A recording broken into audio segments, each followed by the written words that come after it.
Let us discuss the idea of change of basis. Consider a ket space corresponding to a system. Suppose two incompatible operators A and B acting on the same ket space. Then this operator A has, these are all Hermitian operators. So this operator A has a set of eigengets. Let us say ket A1, ket A2, A3, etc. I am using superscript to distinguish between different eigengets. They are, let us say, they are labeled after the eigenvalue. So eigenket A1 corresponds to the eigenvalue A1, ket A2 corresponds to the eigenvalue A2, and so on. So since this is a Hermitian operator, this forms a complete set. Okay, so this can act as the basis of this ket space. Similarly, another operator, these two are incompatible operators, that means non-commuting operators. This is also acting on the same ket space, so it has its own set of eigengets. Let us say B1, ket B1, ket B2, ket B3, etc.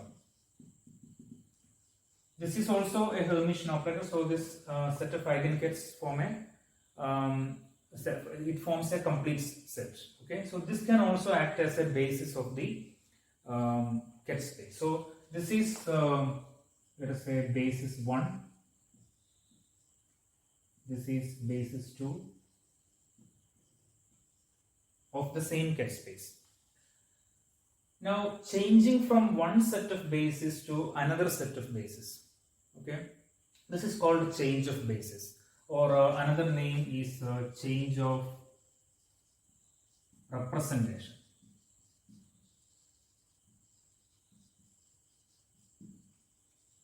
If we are using this set of bases for the ket space, these are the eigengets of operator A, so we can call it A representation, capital A representation. If we are using this basis for the ket space, these are the eigengets of B operator, so we can call it B representation. Okay, A representation, B representation. So changing from A representation or A basis to B representation or B basis is called a change of basis or a change of representation. So let us see, we want to discuss in this class how this change of representation or change of basis can be done in a ket space. Let us see what is the transformation operator which produces this change of basis. Look at this theorem. The change of basis from an old orthonormal complete set AK, which means set A1, A2, A3, etc., to a new set BK, which means again set B1, B2, B3, etc. So from an old orthonormal complete set to a new set is produced by the action of a unitary operator U equals sum over K ket BK bra vector AK. Okay, this is an operator on the old set where U dagger U equals U dagger equal to identity. Now this is the condition for a unitary operator. Okay, just like a unitary matrix, we know that an operator is represented by a square matrix. So a unitary operator U is defined like this: U dagger U equals U dagger equal to identity. In other words, U dagger is U inverse. This is the definition of a unitary operator. So the theorem says that the change of basis from one set AK to another set BK, these are orthonormal complete sets, this is produced by the action of this unitary operator on the old set. So if this unitary operator acts on the old set, we get the new set. Okay, so this is the unitary operator for the change of basis from the old set AK to the new set BK. So what is the structure of this operator? Sum over K, ket BK, bra vector AK. Okay, so here this ket vector is the ket vector is the new basis. This bra vector is the old basis. Okay, so the ket of new basis multiplied by the bra vector of old basis. That is the structure of this sum over K. That is the structure of this unitary operator. So let us try to prove this theorem. So we will prove this in two parts. One, we will show that when this unitary operator acts on the old basis, we get the new basis. Secondly, we can show that this is a unitary operator. We will show that this is a unitary operator. Okay, that is, these two conditions are satisfied. As the first part of the proof, let us consider what happens when this unitary operator acts on catch AL. Where catch AL is one vector in the old basis. Okay. So this is equal to, what is the unitary operator? Sum over k catch bk bra vector ak. Okay. This is a dummy index. Okay. Now this unitary operator, this is the unitary operator. This acts on one vector in the old set. Okay, which is catch AL. Okay. Now look at this. This is the inner product between the AK and AL. Inner product between bra vector AK and ket vector AL. These are two vectors in the old set. And since the old set A1, A2, A3, etc., ket A1, ket A2, ket A3, etc., these vectors are orthonormal, we can apply the orthonormality condition here. So what is the orthonormality condition? This must be equal to delta KL, where delta KL is the Kronecker delta. So we can write sum over k ket bk delta KL.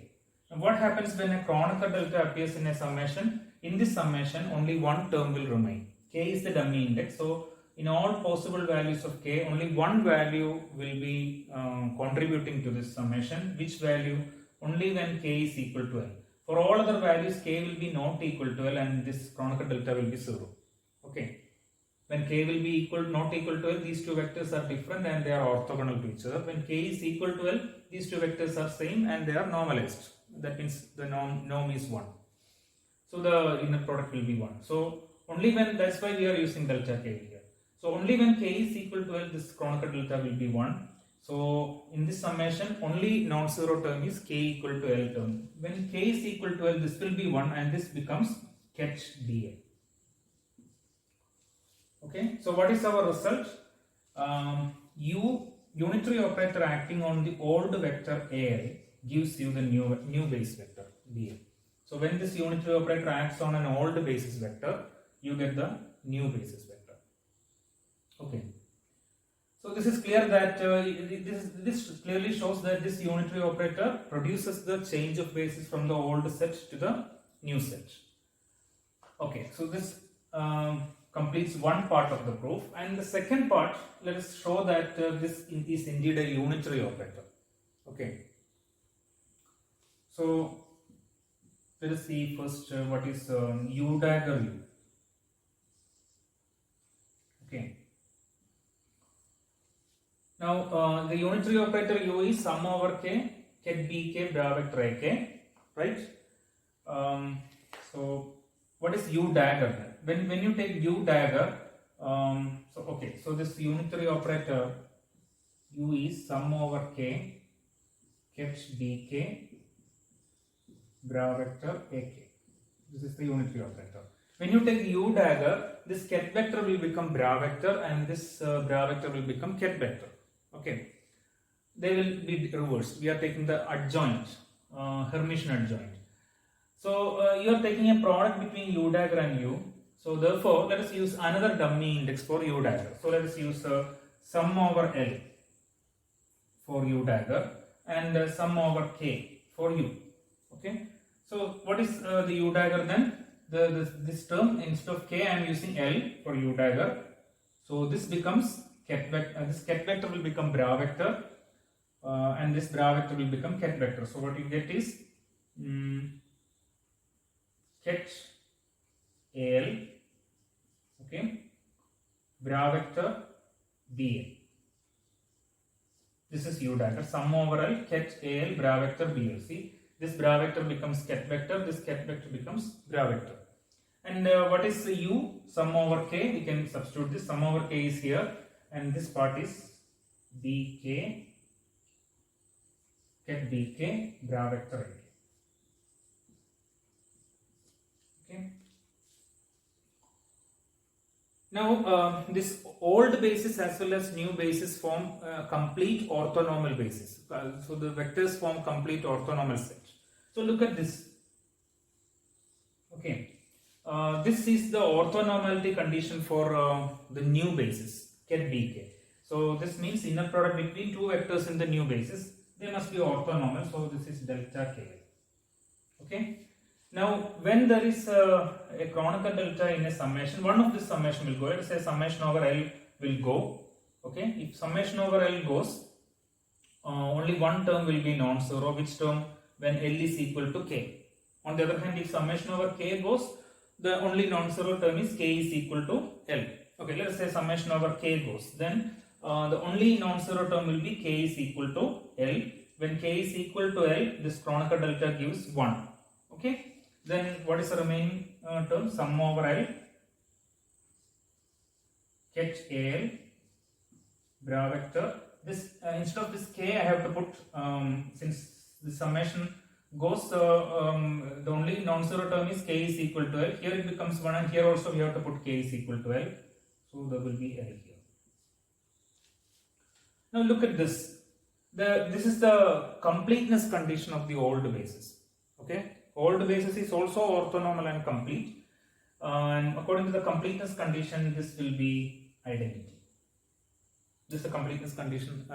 When the old basis is complete, this term will be equal to identity, sum over of the projection operators over all directions, we can say. So this is identity. So we have proved that u dagger u equal to identity. Let us try what is u dagger.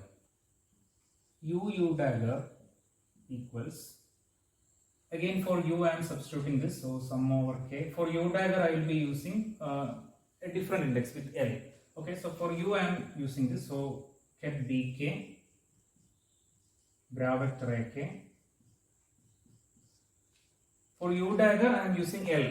Okay, so what happens? This will become ket becomes bra vector, and this bra vector will become ket vector. So we will write, if we write the ket vector first, we get ket al, and this becomes bra vector ba. Okay, that is u dagger.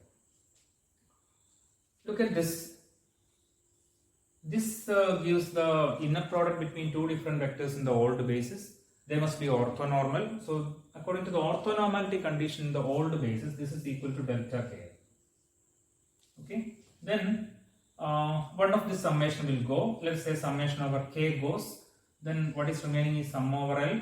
When summation over k goes, the only non-zero term will be k is equal to L. When k is equal to L, these are the same vectors, so the norm is 1, so this will be 1. But when k is equal to L, this term will be BL, ket BL, and this term will be bra vector BL. But this is the completeness condition of the new basis. New basis also forms orthonormal complete basis, so this is identity. So u dagger is also identity. So in proving u dagger u equal to identity, what we have used is, we have used the orthonormality of the old basis and the complete of the new basis and the completeness of the old basis. In proving u dagger equal to identity, we have used the orthonormality of the old basis and the completeness of the new basis. Okay, the reverse of this. So now we have shown that u dagger u equal to identity, u dagger is also identity. It means that the unitary operator defined like this, this operator defined like this is indeed a unitary operator, and this operator is responsible for the change of basis from the old set ak to the new set bk.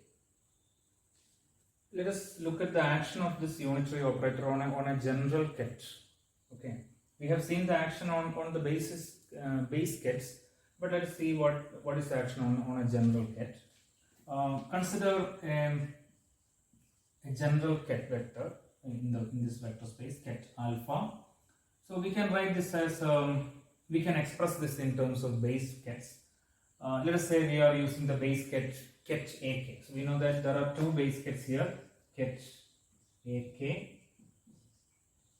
as well as ket bk, ket a1, ket a2, ket a3, etc. Similarly, ket b1, ket b2, ket b3, etc. So suppose we express this general ket in terms of the base kets, this. Okay, so let's say sum over k, some expansion coefficient Ck ket Ak. Okay, so this general vector is expressed in terms of base kets. What is this expansion coefficient Ck? This expansion coefficient Ck is simply the inner product between Ak and alpha. Okay, if you take the inner product between Ak and bra vector Ak and alpha, ket alpha, you will get this Ck. In other words, it is the component of this ket alpha along the direction of ket Ak. Okay, it's a component. We have discussed this before. This is just like a general vector. In three-dimensional space, we express this as Axi, Ayj, Azk. This Ijk, unit vector Ijk are base kets. Ax, Ay, Az are expansion coefficients, just like this. What is the meaning of Ax? Ax is obtained by taking the inner product or scalar product between I and A, I dot A. Similarly, Ay is J dot A, Az is K dot A. So what is this Ax? It is a component of the general vector along the direction of this base ket. In the same way, Ck is the component of general ket along the direction of this base ket. That's the idea. Okay. Now, let us say what happens when this unitary operator acts on this ket alpha. Okay. So what you get? Sum over k. U will be acting on this one, but Ck is a scalar. Okay, and this is a linear operator. So this you can write as Ck times U acting on Ak. This is possible because of the linearity of the operator U. Okay.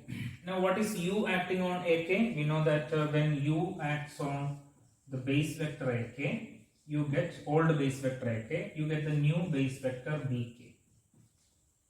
Okay. So what you get is sum over k Ck ket Bk. Okay.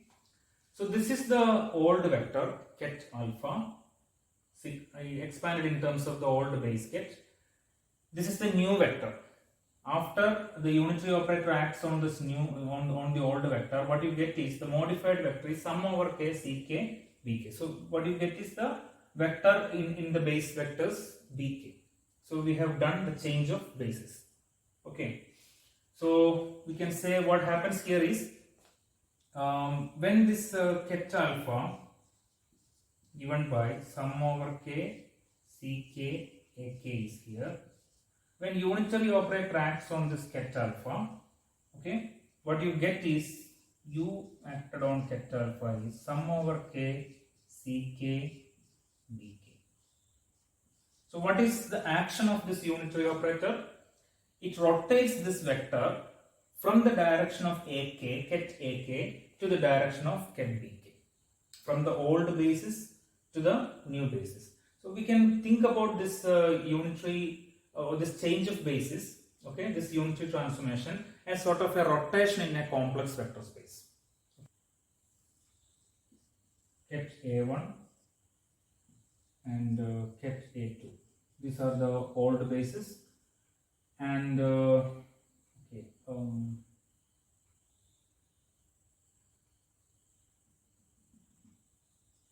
this is ket B1.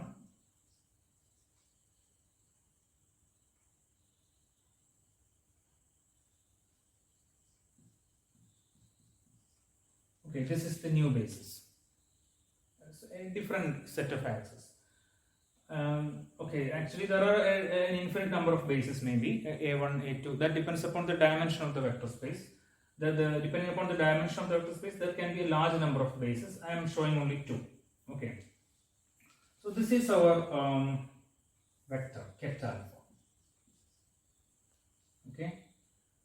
So this unitary operation is like a rotation in this complex vector space from the direction of a set of bases Ak to the direction of a set of new bases Bk. So we can visualize it something like this. This is a unitary transformation, is like a rotation. So our new vector is here. This is U times ket alpha.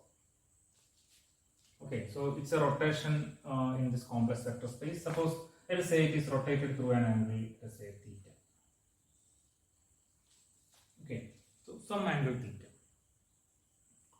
So we can visualize this change of basis or the action of this unitary operator on a general ket as a rotation of this vector. Okay, this is some sort of active rotation or active transformation, or you can say active rotation.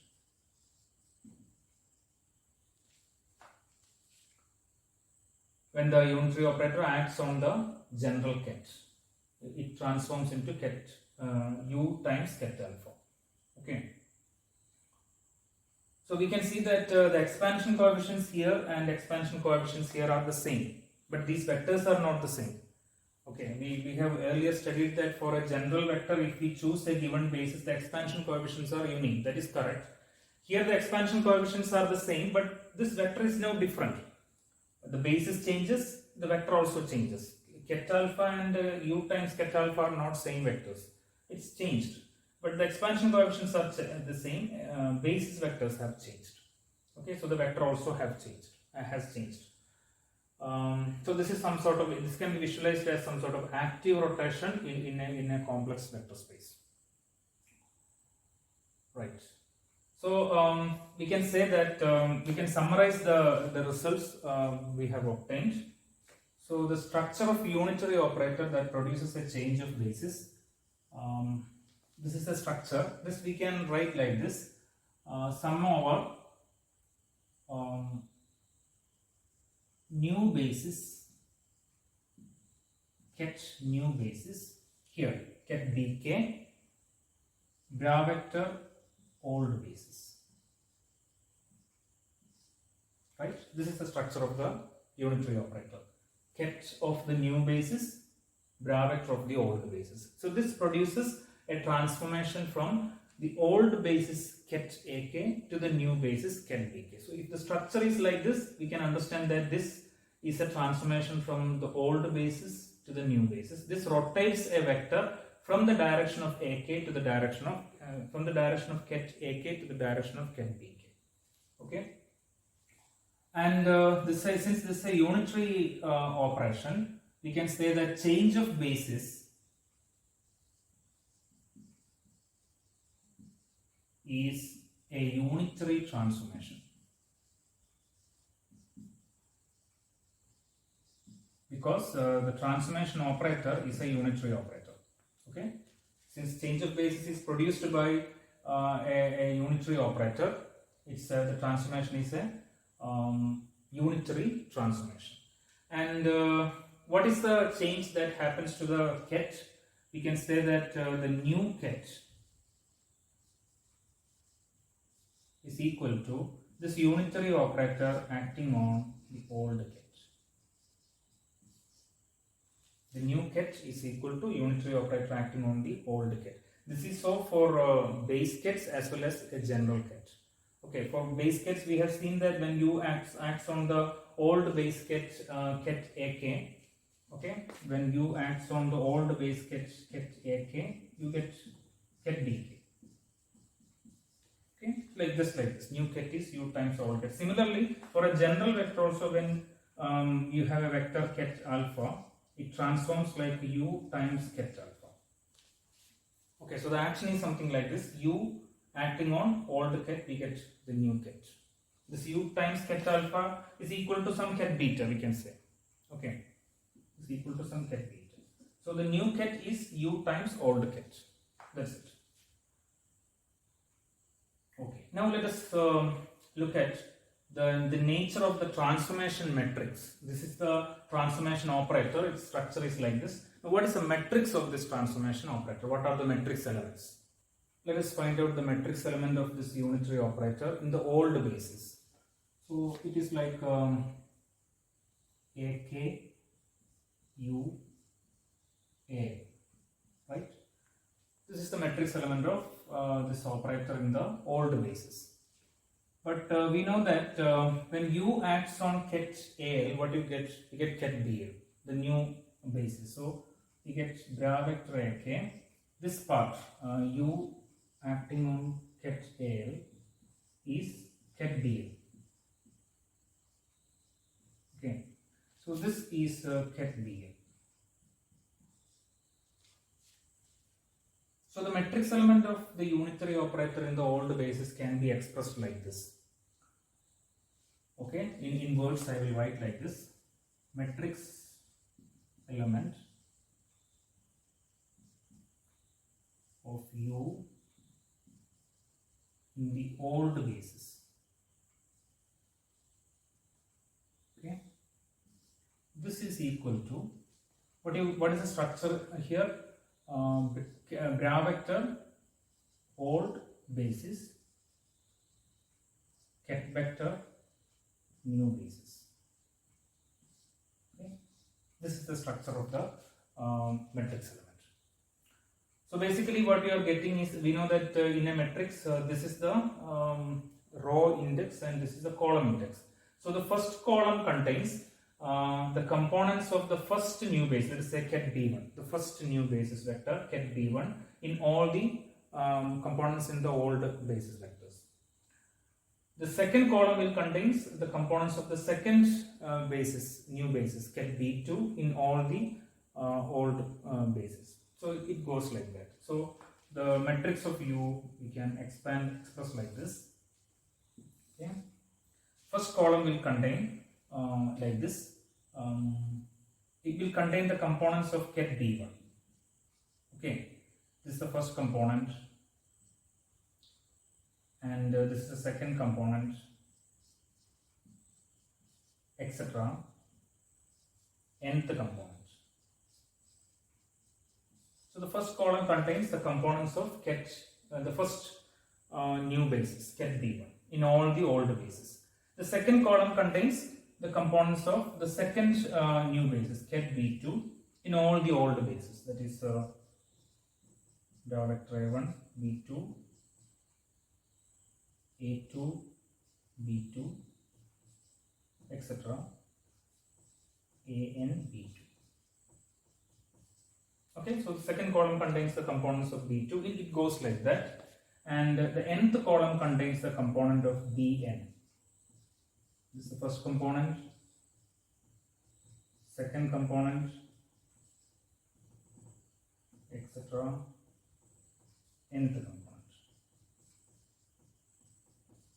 So it's an n by n matrix. Each column contains the components of the one new basis vector in the old basis. Okay, the second new basis vector in the old basis, like that. So this is the structure of the matrix element of U in the old basis. Bra vector old basis, ket vector new basis, like that. Okay, and we know that this operator U is it produces a rotation in a complex vector space. Okay, in other words, this is the matrix element of a matrix of a rotation operator. So if we consider three-dimensional rotation in the ordinary physical space, then the rotation operator for three-dimensional rotations, it will be exactly like this. Okay, this you have studied in rigid body dynamics. So if we look at the matrix elements of a three-dimensional rotation matrix, it will be exactly like this. The structure will be like this. The inner product between, or the scalar product between old basis and new basis. Each column will be like that. Now let us try to find out what is the matrix element of U dagger. To get that, let us take the Hermitian conjugate on both sides. So on the left side, what happens is, we know when you take the Hermitian conjugate in a matrix element, the ket vector becomes bra vector becomes ket vector, and the operator becomes dagger, Hermitian conjugate of that one, Hermitian adjoint of that. So what you have is bra vector al U dagger ket ak. Here also it will be reversed, so we get bra vector bl ket ak. So this is the matrix element of U dagger, okay, in the old basis. So what the structure is, bra vector new basis, ket vector old basis. Okay, something like the component of old basis in terms of the new basis. Okay, so the structure of the matrix element of U dagger is something like this. So now we have seen that change of basis is produced by a unitary operator like this. Essentially, this operator, when acts on a vector, it rotates the vector from the direction of ket AK to the direction of ket BK. So this is a unitary operator, and it produces the change of basis from the old basis AK to the new basis BK, right? And therefore the change of basis is a unitary transformation. So we have seen what is the action of this on the base kets. When this acts on the old base ket, you get the new base ket. Similarly, when it acts on an old vector, you get the new vector. Okay. And the structure of the unitary operator is summation. The ket side is the new ket vector. The bra vector is the old. The new basis vector is the ket vector, and the bra vector is the old basis vector. Then this gives the transformation from the old vector, old basis AK to the new basis BK. That is the structure, and we have also seen the metrics of this unitary operator.